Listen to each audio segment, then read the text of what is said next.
Marajaw na hapon, dakbayan sa Surigao. Pizza G's sa buyan sa Abril 2025. Welcome dire na sa programang 1FM Top of the Hour News. Sa headlines sa 1FM Top of the Hour, Provincial Comelec ni Pahigayon. Kon Provincial Comelec ni Pahigayon og press briefing og pag-random inspection sa mga Starlink boxes nga gamiton sa Mayo 12 eleksyon. Samtang laing headline sa Top of the Hour News, kapulisan andam na sa ilang i-deploy ng mga personnel karong Mayo 12 eleksyon sa managlahing lugar sa Surigao del Norte. Lying headlines sa Top of the Hour News, groundbreaking ceremony alang sa swine breeder farm facility nagmalampuson.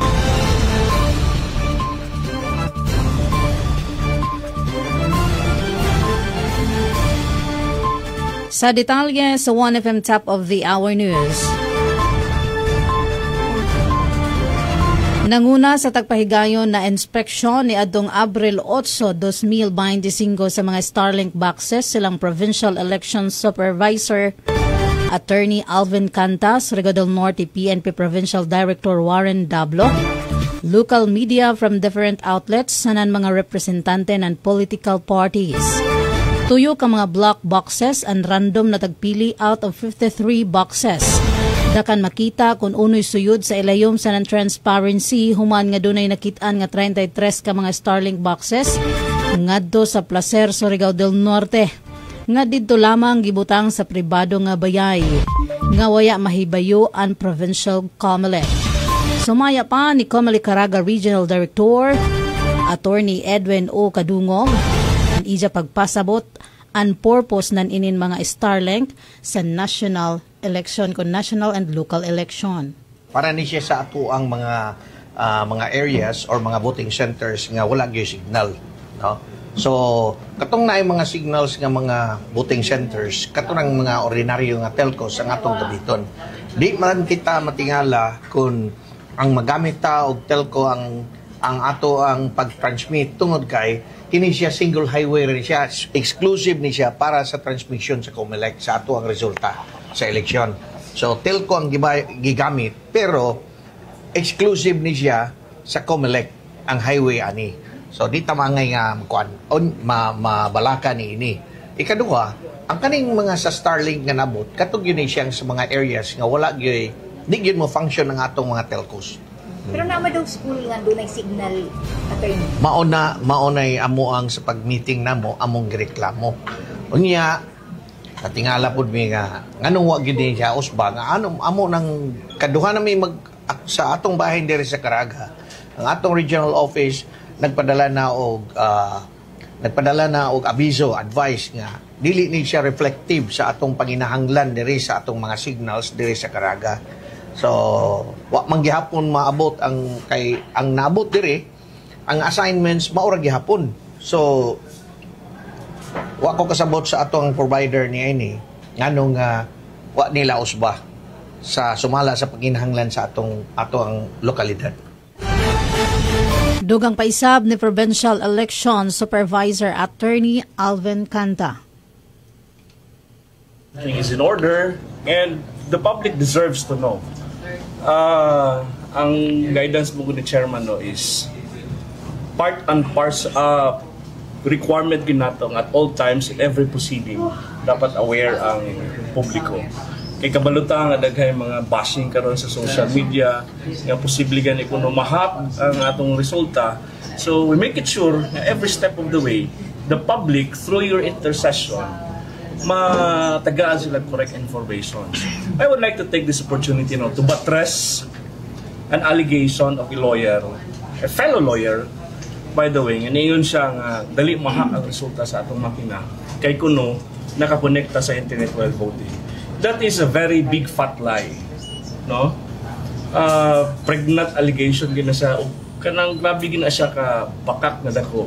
Kay starting 5 o'clock in the morning to 7 o'clock walay internet connection na paghabuhaton nato. I-connect naman ang internet once voting is done, nakaprint na kita sa election results, nakakuha nag-copy ang atong political parties sa election results, meaning naana ang mga boto sa kada kandidato matag presinto.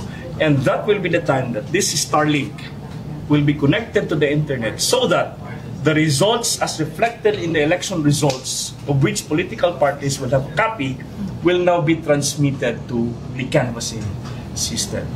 Therefore, the allegations nga ingon nga pwede mahakit na connect sa internet while voting is ongoing, there is no truth to that. The COMELEC, in fact, we already instructed in accordance with the guidelines of the COMELEC, no internet connection while voting is ongoing. There is only internet connection after the printing of the results, the ERs during the closed voting, and only for the purpose of transmitting the results from precinct to the canvassing center. So, Nakita nga kompleto ang suyod sa 3 boxes base sa nakalakip nga transmittal paper. Ang maong mga Starlink kahimanan sa transmission sa resulta sa election 2025. Human sa pag-inspection, tagbalik pag-sealed ang tuyo ka mga box sa nantagbutangan pagajud ininan packing tape.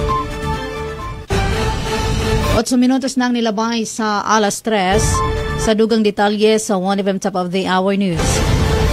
Nakapangandam na ang kapulisan sa ilang deployment alang sa umaabot nga Mayo 12 election.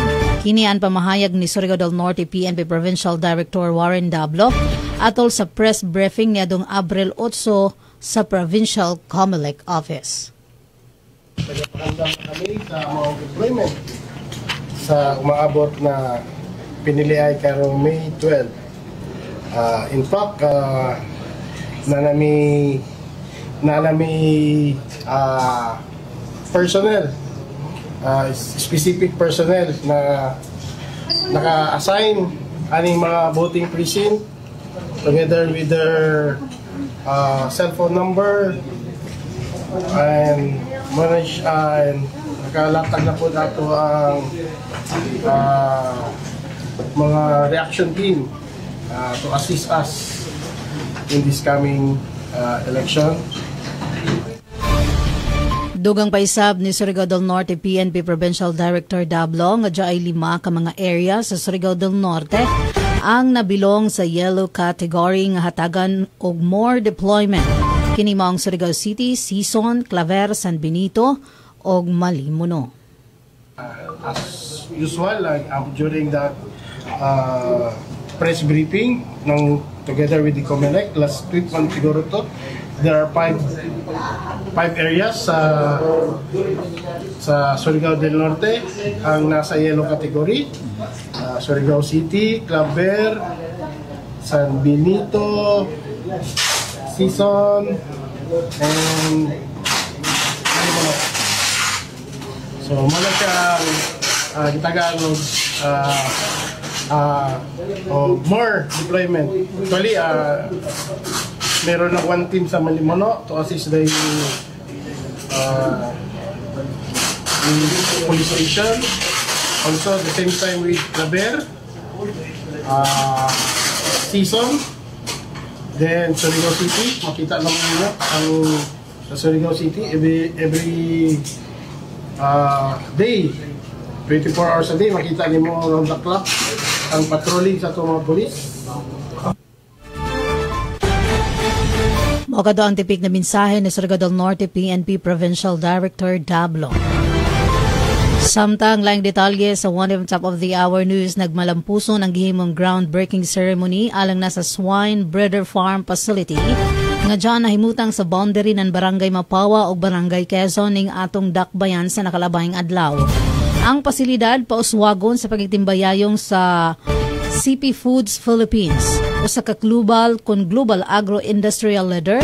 Nagrepresentar sa CPF mao sila si Vice Presidente Sanchay Shamshing o Chief Operating Officer apilisab ang VP for Agro Integration Business. Ang ilang teknikal nga kahanas sa dinagkong operasyon sa nakahayupan gilauman nga makapauswag sa lokal nga agrikultura og makapamugna og mga oportunidad sa pagpanarbaho dinhi sa dakbayan sa Surigao ug sa norte. Sa higayon nga magamit na ang swine breeder farm, gipaabot nga makagama og hangtod sa 91,000 ka mga baktin matag tuig. Direkta nga tubag sa proyekto ang nagkadako nga kulangon sa supply sa baboy sa syudad nga misaka gikan sa 295 metriko tonelada sa 2020 nga do sa 375 metriko tonelada. Og nagsuporta sa panginahanglan gikan sa kasikbit nga mga lungsod ug sa Dinagat Islands. Ang gintang sa supply sa rehiyon gibanabana nga moabot og 1,620 metriko tonelada. Bago ang mga naglangkob ng mga balita, dari na sa 1FM Top of the Hour News. 13 minutos nang nilabay sa alas 3 o kini si Jen Ambid. Maradyo na hapon. Ang 1FM na mahimutang sa 4th floor Yopka Building, Navarro Street, Surigao City, and a proud member of a KBP, kapisana ng mga broadcaster ng Pilipinas. Maradyo na hapon. Dakbayan sa Surigao. 96.1 Basta FM.